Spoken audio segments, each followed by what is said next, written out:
an evolution in intelligence. So let's start by deconstructing the title. What comes to mind when I say intelligence? Probably something similar to this. Less fun to study, but similar. And what comes to mind when I say intelligence? It could be people, or ironically, nowadays, it could be machines. It could be concepts like artificial intelligence, AI. It could be machine learning, or it could be human beings yet, such as Professor Stephen Hawking, an intelligent person still alive between us. It could be historical figures, such as Einstein. But one thing common between all of those people is their ability to reason. And essentially, they have a name for it, and it's IQ, short for intelligence quotient. I'm very sure that most of you know what's IQ. Anyone not familiar with IQ yet? Alright. The reason being, by the beginning of the 20th century, it became very popular. Governments, organizations, multinationals, everyone was on it. They started hiring managers and leaders, army, generals, based on their IQ. Tests became popular in the army, online nowadays, and even people started measuring the worth of others based on their IQ. I'm not against IQ. I'm an engineer. I do believe I have sufficient IQ to solve some complex problems in this life. However, IQ can actually get in the way of things. When is the last time you spoke with a very intelligent person and then they were so assertive and confident in what they tried to make as a point or an argument that they actually weren't listening? They just skip whatever you say. They have a very high transmitter, a very slow or non-existent receiver. And that's when, just around when I was born in 1996, a man named Goleman made EQ popular.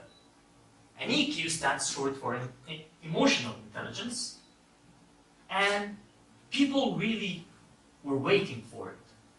And you could see that in all the leadership training afterwards. Everything is about EQ, EQ, and EQ. Why? Because even if you don't have a very high IQ, just sufficient IQ to be able to solve the problems you face in your position, and you have EQ, you have a good recipe for a leader. But then, many of the talks today showed us that there are more complex problems in life than just being able to empathize with others. Because I could be very good at empathizing with people who are similar to me, and that's all.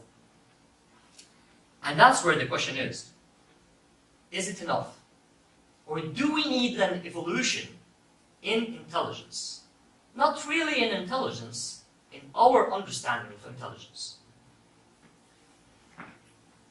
So, let me give you a background of why this is a problem to me. I did not choose, but I was born as a third culture kid. For those who aren't familiar with the term, I was born in a country that is not my country. I never lived in my country. And as my family moved from place to place for work, I had to move with them. For my education, I moved from country to country as I progressed. I lived in the Arabian Gulf for a long time. I went on to live for almost half a decade in Southeast Asia. And then here I am in front of you, in the UK. But one thing that is funny, but sad, was I lived in a community of people that were so diverse. However, I had 14 years of schooling. I met people that are so different from me every single day. And that only gave me a chance to build up 14 years of bias against them. Why? We could suppose that living with people who are different from us actually makes us more tolerant. It didn't for me. And the reason is, I was missing something. And I didn't find that thing, except when I went to Malaysia. And it was the first time that I chose to go to a place that is different to me. I had the option of going back to the herd, going back to my country, seeing people that are homogeneously similar to me. We all look the same. The majority of us speak the same. We believe in similar things. However, it was the first time I chose to continue in a heterogeneous world. In my second year, a UK NGO in Malaysia was having a development program. And I thought to myself, what do I have to lose if I go attend this conference? It was free. So I went, and it was a moment of revelation to me. Someone just gave me, in one term, a solution to my lifelong problem. And it was this: CQ, short for cultural intelligence. It might not be a very popular concept yet. However, I'm going to show you the need for CQ, and it's upon you to assess how important this is. So, before I speak about CQ in depth, I need to tell you two things. Every single one of us consists of a core, like the Earth is, and it also consists of something else called a flex. Think about it as a circle, within a circle. Your core is something that's under my dead body. I'm not going to do that. No way. I'm not going to do that. It's your principles, call it your values, call it your convictions. However, you do understand the point. It's your core. To me, part of my core is that I don't drink alcohol. I never did, and I never plan to. However, I do have friends who do drink alcohol. So that could create a problem to me internally. That could make me ridicule them or despise their action. And actually, if you just focus on what I just said, there are two very different things. I could unlike something. I don't like the action. But it's very different from despising or ridiculing the person doing the thing. And the reason being, it's because my friends drinking alcohol is not part of the core. It's part of their flex. And when you're able to understand the other person's core and flex, and you're first of all understanding your own core and flex, then you can collaborate and work efficiently together. It might still be a bit complex. I'll give you another example. I went to Malaysia, and as soon as I started going around, which is around 2 months after I arrived, because I was still getting used to the smell of things, to the colors, to the food, I started realizing something interesting. Whenever I went to a restaurant and I ordered food, I used to tell the guy or the lady, I want this, or I want that. And they look at me. Shockingly, they would say, excuse me. I would be like, yeah. You want this? I'd be like, yeah, I want this. Did you just realize what happened? This is offensive in Malaysia. You don't point at people. You don't point at things. This is how you point at things, and you point at people. This is part of their core. It's part of my flex, definitely. I didn't really think about how do I point at things beforehand. And my ability to start pointing this way was a way for me to build relationships with others. I was able to get over that obstacle in our relationship from the beginning, and then earn the respect and go on with a fruitful relationship with everyone. Small things. They could be behaviors, and they could actually be the way you talk. For example, younger people in Malaysia are meant to not look the other person in the eye if they're older than them. Unlike in the UK, I feel that looking the person in the eye is a sign of trust. So, I didn't know that. And where I come from, I used to look everyone in the eye.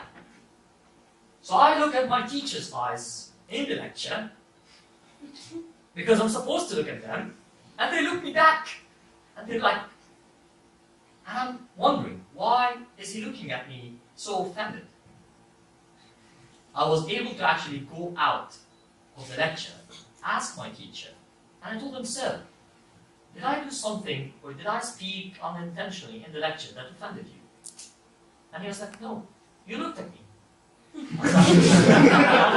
sorry, I thought that's what I'm supposed to do in a classroom. And it was like, you're supposed to look at the material and occasionally look me in the eye. Do not look at me throughout. And I thought about it, and I was like, this is ridiculous. But later on, my ability to start to adapt to that core in that culture gave me a bridge to connect with the people in the way that they respect, and respect me through that. I think you get the point of core and flex now. Are you guys aware of just what happened around 4 days ago? As human beings, interestingly, we like superheroes. A lot of us do, maybe. And we send rockets. We send satellites. And we send cars to space looking for something. Our curiosity drives us to look for a heterogeneous world. It excites us. If only we had the same genuine interest in other people around us. And this is the prerequisite to cultural intelligence. A genuine interest in trying to know and understand the others around us. And let me tell you something. The majority of you guys, I think the majority of you, are students in the University of Nottingham. You are in a place that is great at CQ. And I can tell you this coming from their campus in another country. This university was built under the vision of Professor Sir David Greenaway. And he was able, and I saw it myself, he was able to build a university in 3 very different cultures. In the UK, he's assertive, he's strong, and he's funny. In Malaysia, he's quiet, he's polite. And in China, as I've heard from my friends, he's very, very active. People are really excited when they see him. And he's all over the place. He goes and runs in marathons. He has a very high cultural intelligence. If he had high IQ, he would succeed. And the proof is, he's an established author in economics. But is every established author in economics a chancellor of 3 universities in 3 different countries? No. And this gets me to the next point. Cultural intelligence, unlike IQ, cannot be trained through solving mathematical problems. You cannot really train through reading books. You can read books to inform yourself about cultural intelligence. But only through practice can you actually learn it. Cultural intelligence needs you to go out there. As far as I know, 1/3 of this university are international students. This gives us the opportunity to meet so many different people. And I don't mean meeting the international students, on the contrary, I actually mean the international students meeting the locals, and vice versa, between themselves. I've never met someone from Namibia before, And when I came here, I realized there is a country called Namibia, because my classmate is from Namibia. I never met someone from Swaziland. Do you guys even know where is Swaziland? Many of us might not. And I didn't know it existed until I met a lady from Swaziland in a conference a few months ago. I've never been to Thailand. I will be there in 6 days. But I'm really looking forward to it. I'm looking forward to learn more cultural intelligence through those people. However, I need to tell you this. It turns out that cultural intelligence is not about learning so many other cultures. That helps you develop cultural intelligence, it helps you practice cultural intelligence, but the one key thing, and the one most difficult culture of all to be able to understand, is your own. And this is a quote from the person who introduced me to cultural intelligence. And I have to salute her. She gave me a key to my biases. My biases were like knobs in my core. And as I learned more and more about cultural intelligence, I realized that actually our cores and flexes change. And there is no shame in changing your cores and flexes. Actually, the ability to change your core and flex is something that you should be proud of. If you remove something from your flex to your core, for example, I don't have children yet, but I'm very sure that I would start caring more about my spending when I do. I hope so. That would change my flex to my core. On the contrary, how I point was a change from my core, sort of, to my flex. Now I don't mind pointing, and if I do end up in Thailand with people pointing this way, I still don't mind. Your core and your flex, don't feel insecure about learning from others what their cores and flexes are. Because in learning from them, you would be able to collaborate, you would be able to explore your own cores and flexes, and eventually, I wish, you would be able to be more tolerant. Thank you.